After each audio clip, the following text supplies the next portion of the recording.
이번 섹션에서는 CSS 수평 정렬, 즉 그 엘리멘트의 그 위치를 우리가 정렬시킬 때 쓰는 그 프로퍼티에 대해서 한번 살펴보도록 하겠습니다.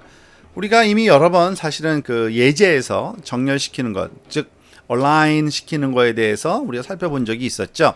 지금 여기 보면은 요 그 디비전 엘리멘트 같은데 요 블럭이 그 중앙으로 정렬되어 있는 거를 알 수 있습니다.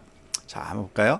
그 방법론이 굉장히 다양하게 있어요, 사실은요. 그것을 그 다양한 방법에 대해서 살펴보는 건데, 블럭 요소는 사용 가능한 전체 폭을 차지하며 전과 후의 줄바꿈이 있는 요소. 우리가 알고 있는 내용입니다. H1과 P와 디비전 같은 것이 블럭 엘리멘트인데, 이 블럭 엘리멘트들은 페이지의 전부를 사용하죠. 그리고 앞과 뒤에 소위 줄바꿈을 우리가 항상 합니다. 문자들을 우리 정렬하는 방법은 이미 배웠습니다. 이거는 CSS 텍스트 그 섹션에서 배웠는데, 그거는 다시 한번 여러분들이 찾아가서 볼 수 있도록 링크만 걸려 있는 거고요. 그 내용을 우리가 살펴보지는 않고요. 이번 장에서 살펴보는 거는 블럭 요소들, 블럭 단위의 요소들이 어떻게 정렬하는지를, 그리고 정렬하는 방법에 대한 겁니다. 즉 마진이라는 속성을 써서 우리가 중앙 정렬시킬 수가 있는데요. 즉 left 또는 right 마진을 우리가 오토, 자동이라고 설정하면 그 내용이 중앙 정렬이 일어납니다. 자, 그 내용이 어떤 건지 한번 살펴볼까요? 지금 left와 right 마진을 오토로 설정하면 사용할 수 있는 마진을 동일하게 분할하는 결과를 나타내는데, 결과 때문에 요소는 중앙에 놓을 수밖에 없게 되는 겁니다. 한번 이 example을 봅시다. 지금 보면은요, 여기에 그 디비전이 하나 있는데요. 디비전 안에 패러그래프가 지금 두 개가 들어있네요. 바로 요 패러그래프와 요 패러그래프를 디비전으로 우리가 만들어 넣었어요. 그죠? 그런데 이 디비전에 클래스를 주었네요. 그 센터라는. 그리고 이 디비전에다가 우리가 그 어떤 작업을 했냐면, 사실 요 앞에 거를 빼놓고 일단은 주석 처리를 또 한번 해보겠습니다. 마진 레프트와 마진 라이트를 주석 처리하고서 한번 볼까요? 자, 어떤 일이 일어나냐면 width를 70%를 줬어요. 우리가 디멘전 파트에서 우리가 살펴본 것처럼 폭을 우리가 70%로 줬다는 얘기는 이 페이지의 70% 정도만 사용하라는 얘기입니다. 그래서 30%는 여기 비어있죠. 자, 그런데 여백이 이렇게 많이 생긴 겁니다. 그 여백을 반씩 나누어서 쓰면은 중앙 정렬이 되겠죠.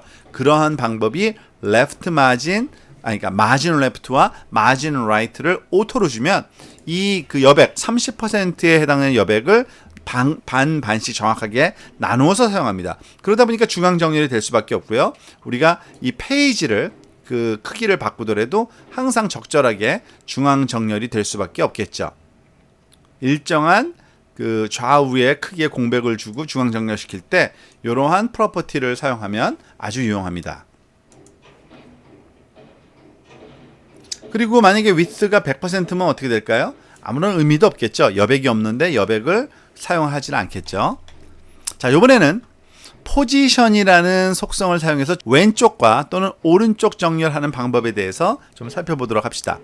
지금 보면은요, 우리가 알다시피 포지션에서 그 앱솔루트로 주면은 윈도우의 크기에 상대적인 거죠. 크기에 비해서 왼쪽 또는 오른쪽으로부터 몇 픽셀 떨어뜨리겠느냐, 이런 내용이 우리가 포지션에서 사용했는데, 그 컨비네이션을 사용하면은 우리가 원하는 왼쪽 정렬 또는 오른쪽 정렬을 마음대로 맞출 수가 있습니다. 자, 이 example 한번 볼까요?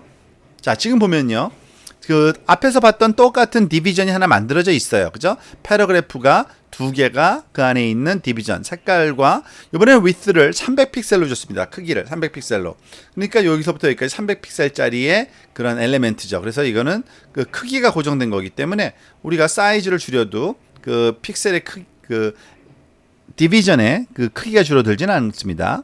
자, 그런데 이 친구를 포지션 앱솔루트 그리고 라이트 0픽셀 줬어요. 자, 무슨 말이냐면 이것의 위치를 잡는데 오른쪽으로부터 0픽셀만 떨어지게 만들려고 한 거죠. 그러니까 오른쪽에 딱 붙어 있을 수밖에 없어요. 이게 바로 우측 정렬일 수밖에 없는 거죠. 얼라인이 오른쪽으로 됐다고 볼 수 있는 거고요. 만약에 이거를 레프트로 주면 어떤 일이 발생할까요? 당연히 왼쪽 정렬이 되겠죠. 왼쪽으로부터 0픽셀만 떨어뜨려라.